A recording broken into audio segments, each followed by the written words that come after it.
So one of the things that we that you discussed on Face the Nation, I think it came up with the tourism minister as well regarding these minimum room rates, about forcing Colombo hotels to have a minimum room rate, and I think they've just introduced that, haven't they, quite recently?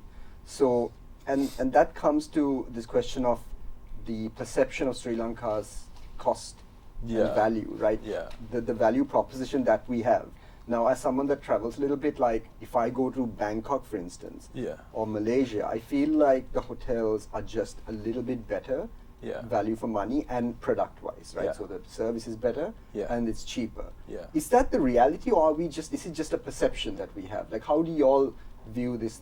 Because I understand the ministry saying that if you have your rates too low, we're going to attract the wrong kind of tourist. On the other hand, if they're not, I mean, if you can't sell your room, what do you expect to do? So how do you guys view this? I mean, personally, I feel like it's not on. You shouldn't be doing that, because you're also not only sure we'll be increasing the revenue momentarily, but you need to think about the expectation and whether we are going to hit that expectation. If the minimum is 200, I think 200 and something, or for a 5-star. And what happens when the word gets out after like about a year, or maybe 6 months of travelers coming in and saying, oh, this is the rate, but like, the services are not. All this time people have been complaining, saying that Colombo is like not a tourist hub, and they don't realize that that is primarily because they had this thing before, and all the travel agents, to avoid having to spend $200 of the client's 2,000, would keep them in Negombo or Bentota, right? So now what they're essentially going to do is force people to do that back again, right? It's either that or they go to Airbnb, which anyways the hotels are going to be losing out on. So it's like, I get it, like they are trying to fight some of the bigger players who are undercutting and stuff, but like really, can you do that with such a big market? Agree, because what you said is so true, because I remember going through, because you have the price that the customers are willing to pay. And you have to fit in as much as you can. Exactly. And if you're getting $200 per night in Colombo, and there's nothing else for them to do in Colombo, there's really no point. And it's like, okay, $200 for X square foot room in the city, or $200 gets you like a lovely villa just half an hour away from the city. So travel agents are easily going to. I was a travel agent before, so I kind of know the game. They are definitely going to move towards keeping people away from Colombo. The other thing I kind of worry about, I want to know what you think, because I've seen, I can't remember who it was on Face the Nation who mentioned this, but they said that we have to start diversifying our tourism originating nations, right? Because definitely. I mean, to be fair, I know family who come from Western Europe to visit, and they are saying the prices of air tickets are now, they're not going to come every year anymore. They've said, once every 2 years is the best we can do, because it's doubled in price, like, £2,000 a ticket or something like that. So in that sense, I get it. We have to look at new markets. But on the other end, if you look at the average income of the person in Western Europe versus, say, China or India, to get the spend that you would get from 10 tourists, you have to get 100 odd tourists on this side. Exactly. And then we come back to our problem of mass tourism, right? So how do we balance this, guys? Because it seems like the incentives are in completely opposing directions. And what we need to do to protect the product, to make sure people are still coming in 10 years' time, is completely different. How do you guys see this challenge? So I think like it has sort of evolved, and we've already sort of developed this, right? We know that, okay, if a tourist comes from India, most like India's, like the things promoted to India has been always Kandy, Colombo, Bentota, right? And then those places, eventually the product has sort of catered to that. It's that sort of system. Like Colombo really caters to those markets. But if it's a tourist coming from the West, then they go to places like Galloyo. They go to further off the beaten track, where the offerings are also higher value and more experiential. So I think as long as we have to cater to all the markets, and as long as we keep them within those markets, and in these areas, it won't be detrimental. But it can be. It can. But at the saying that, I think that we also need to sort of attract different, especially with the Indian market. The Indian segments of that market, right? We have always there are high spenders. And like the only high spenders we attract are the Indians who want to come and gamble. Exactly. That's the only high spender. The rest of them are at a different level. But when you travel to other countries and you backpack and you meet other Indians, you realize, whoa, there is a completely different like market of Indian travelers that explore different countries. So right? if you want Indians who are like who go off the beaten path and who do these activities like the European tourists, that's the younger generation of newly married couples, that age group. This is from my experience of meeting couples like this when we travel. They're the ones who are getting scooties and going to these areas, and so you have that spender as well. They also spend on experiences. They do. And then if you want the really high spender who's going to come to like the nice hotels and maybe the boutique hotels, you have that, like you have a large sector of that and in India as well. So I think it's about targeting not just like India like as a whole, but like really focusing in and honing in on the markets within India that we know are suitable for us. Right. I mean, one thing that I think one of the main questions I wanted to ask you about is something that I think of often, is this contradiction between Sri Lanka's cultural values and this need to sort of open up to the world and become like this tourism hub, right? So there's a conflict there, like even with alcohol consumption in Sri Lanka. I drink, pretty much everyone I know drinks, but then drinking is seen as such a vice in Sri Lanka, right? So even Christmas, they take off, they say no bars, no alcohol and stuff. Then you look at, let's say, the gambling. We mentioned gambling just now. JKH is going to open a gaming, a casino next year or something at Cinnamon Life. Now that's also seen as, I mean, we tried this 10 years ago during the Mahinda Rajapaksa government, we tried in 2015 during the Yahapali, and each time there's a religious group or you know, some kind of but then you look at somewhere like Thailand. You guys traveled in Thailand. I mean, Buddhist, culturally conservative. They have a monarchy, which is quite, you know, people look upon this monarchy very seriously. It's considered as a serious. It's not just a bunch of people in a palace. So it's a very serious thing. And even then, you see, you know, thriving tourism, red light districts, the cannabis industry, very cheap alcohol, readily available alcohol any time of day. So it seems like the people there are also extremely spiritual still. Exactly, exactly, right? So I don't wonder how we go about balancing this thing. And like, I see people say we don't want Sri Lanka to be another Bali, or we don't want Sri Lanka to be a Bangkok. But at the same time, we're building the casinos, and we are already saying, okay, you know, let's try to get the increase the gambling tourism from South India. Is it just a matter of time before we start having like a red light district, or is it just a matter of time before we introduce cannabis, or should we be looking at this? Because, for example, cannabis tourism, I went to Thailand a few months ago, and I just see it as, because it used to be the country where you say don't even try it because you will go to jail. I mean, there was a show called Banged Up in or whatever, right? So this is the whole narrative. It's changed. It's completely gone 180 degrees.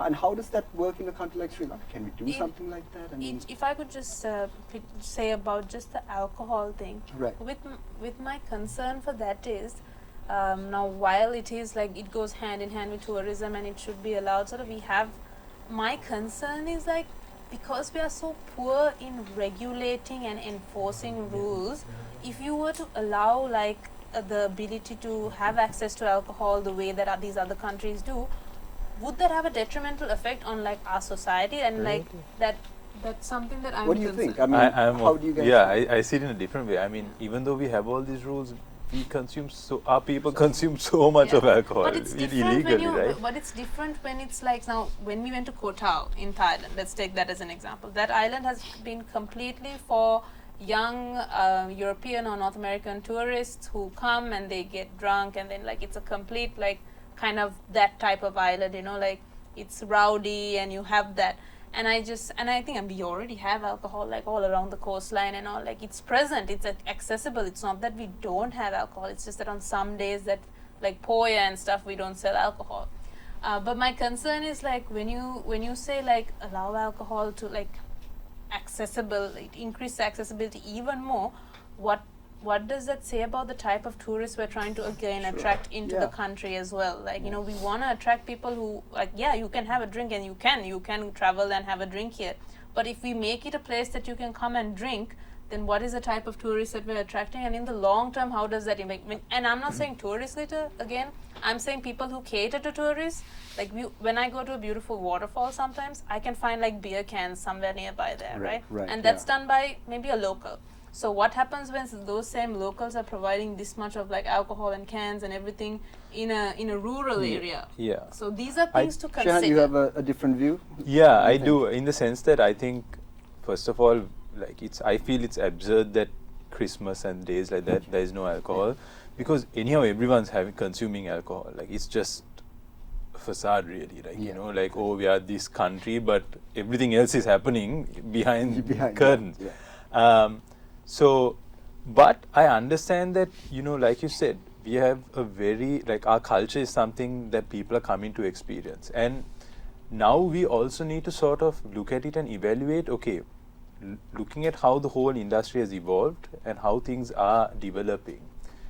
It's pointless trying to do this in Colombo now. Right. Like, you know, trying to save the culture in Colombo, because we are developing it towards a different directive. Already. Like the That's JKH different. and all of that is there. So ideally, the way I see it is that we understand, okay, this is going to be one region, Colombo to Waligama, which would be the region that essentially caters to that, you know, market of people coming to gamble, drink, party, all of that.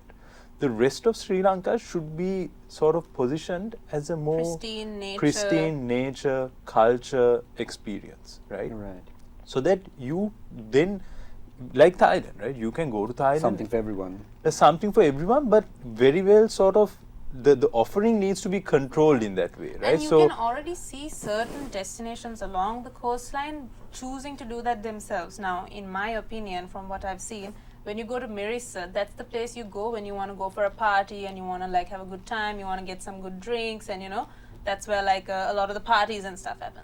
But if you're like a family and you still want to experience a beautiful beach, but you have kids with you, but you still want to surf, those families like to go to Hirikete, because Hirikete once in a while will have a party. But it's more laid it's more back. like bands playing, and you know, Right. it's very laid back, and they don't have crazy parties till like early in the morning. It's like a surf town for families, sort of. essentially basically saying, okay, now we've understood that even Hirikete, I feel, won't stand a chance, because the entire course would eventually develop into that situation. Yeah. But that doesn't mean that we should let it happen in Anuradhapura, or we should let it happen in Dambulla, or we should let it happen. Those areas we should sort of preserve it for what it is and not let that change there. Right. I wanted to ask you, because we talked about how there's a lack of regulation and lack of planning. Yeah. But I just want to point out that a few years ago, maybe 7-8 years ago, post-war, there was a plan for, let's say, Pasikuda, for instance. So now that's an instance of the government coming up with a plan, clear plan, and they had implemented it, right? There's 300 odd keys in Pasikuda. Yeah. How did that work out? So it hasn't, right? So I'm sort of wondering, because Sri Lankans right now, post our economic collapse, we're looking at this thing and looking at the government, looking at the state and saying, the state seems to mess up everything that it goes into, right? So the whole conversation around state-owned enterprises, for instance, why do we have the state in these things? Yeah. So then the next logical step is, why is the state regulating everything?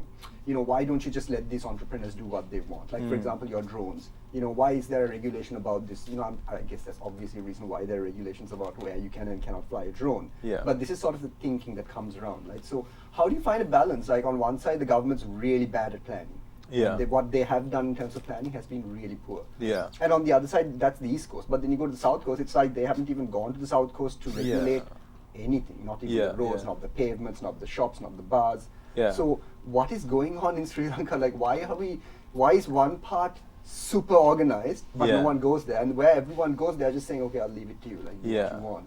So with Pasikuda, if I'm not mistaken, I think the thinking behind that was similar to what I think during Jeffrey Baba's time, he was trusted with doing Bentota. Okay. Right. Okay, so right. And he they did a developed beautiful job. they developed a railway station. Primarily, I think, I'm not sure which president it was, but they basically said, we want to develop Bentota as a tourist town. Right. Right. And so then Jeffrey Baba was given this concept of a Doing bunch of multiple hotels. So there are hotels. 5 hotels which came up. Bentota Beach, Are they all Avan. Jeffrey Baba, are they? They were all Jeffrey Baba. It was his project to sort of build this system Wow, okay. of similar to what Pasikuda is. But the difference was there was a train which they built the railway track, they built the railway station also in a very tourist friendly way, and they knew that as tourists come, they'll go there. They'll go there. And then that is what developed tourism in the South Coast, really, to sort of then transcend, go down. Like, we've seen that over time happen. Same, I think the thinking might have been the same, saying, look, the East, like the war is over, we need to develop the East Coast. Let's start this here, right? Because Trinco anyhow had its own little thing, but they wanted to sort of start I would think that the idea was let's resort thing. Because in my opinion, I think it is a good idea, because if you look at the East Coast, if not, the closest thing to it is Arugambe. And that is a backpacker destination, right? That is never going to bring in the amount of revenue Pasiguda is bringing in. And it's also like when you go to that strip where all those resorts are, the beach there has been like preserved very well. It stays clean and like it's a lovely place to bathe. So it's a very nice experience. Has it picked up, do you think? It hasn't. It hasn't. Why do you think that is? Do you think it's a lack of culture there? Because I see a little bit. It's sort of not. I think there's not enough things in the area surrounding it to entice like. Not enough promotion of those things. There are so many things on the East Coast to do, but also they have a challenge in the fact that they have a small window of operation. Like the East Coast season is like May to September.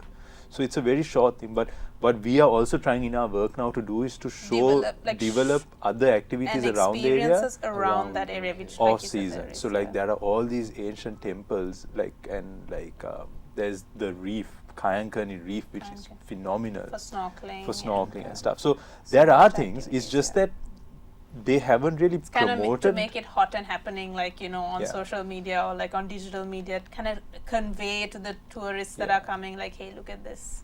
I wanted to ask you how you feel about the educational aspect of this. I feel like, you know, if we're going to expect the numbers that we are expecting, which we've budgeted for example, I saw it recently, I shared it on social media, the no bikinis sign on the main street in Arugambe. Right? So that's one thing. Then you have, you know, the three-wheel drivers. It's like a famous thing that you get ripped off, right? Whoever you are, if you come from abroad, you will find a way to get ripped off by a three-wheel driver. Or, you know, the culture of catcalling, like, you know, where you might have a whistle at, like, you know, if you see someone on the road. So are there specific things we need to do about how to sort of, I don't want to say educate the locals because it sounds very patronizing, but there is a part of our culture that we need to wrestle with if we are going to become like a Thailand or a Bali. I mean, there is a part that we need to wrestle with for sure when it comes to this the catcalling and like making like a female solo traveler feel safe.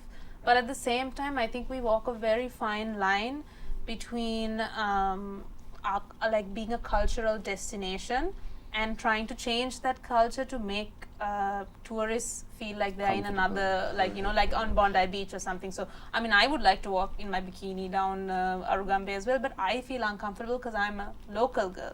And so when I see local men, I know as being a Sri Lankan there is a culture here. This is like a Muslim village, and, you know, like I feel you respect the culture in any country you go to, right? Like you won't go to Dubai or you won't go to Saudi, and I mean, as much as they are trying to change that. If I can push back though, I mean, I understand that. But my point with Arugambe, for instance, was it's marketed as a surfing and beach destination. True. And these signs, as far I haven't been in a few years, but the last time I went, I didn't see that sign. But this sign they're saying is right in the middle of like the town. So people are complaining like the beach is right there. Like, how am I supposed to? So I'm just wondering. Okay, you're promoting this. I get it. It's a conservative village. But then you're also promoting yourself. So again, are we looking at a I think what might have led to that may have been like, because there was, when I went in 2017 and previously before that 2016-15 to Arugambe, there were people who have like in a bikini top and shorts like walking down the street, and there wasn't, and there still are, and that wasn't a problem. But I do think what has happened is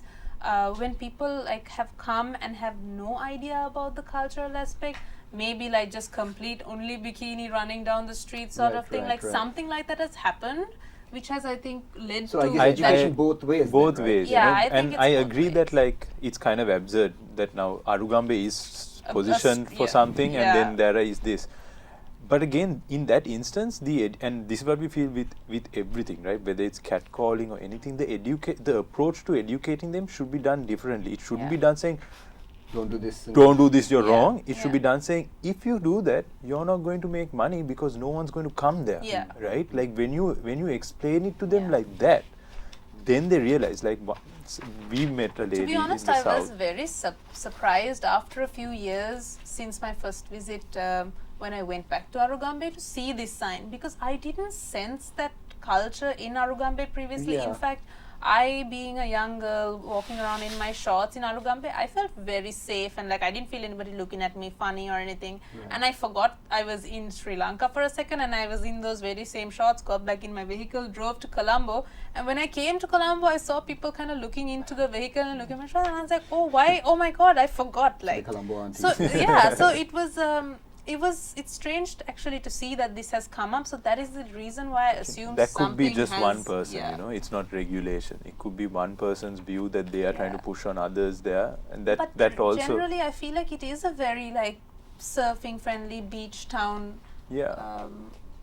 vibe. But- So I do wonder why that has happened as well. Yeah, but to come back to that point on education, I think it definitely needs to be done. There needs to be like a separate arm that educates stakeholders of the industry. This is something we are also trying to do. Right. Unfortunately, our main mode of communication is in English, so we don't really speak to that.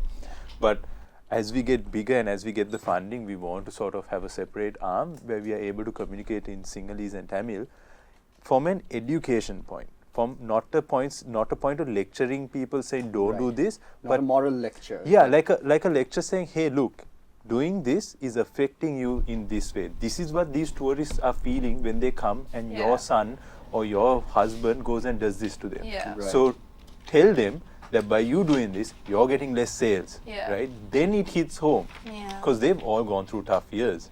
They know what it's like to not have tourism. Not have The last tourism. thing they want is not have tourists.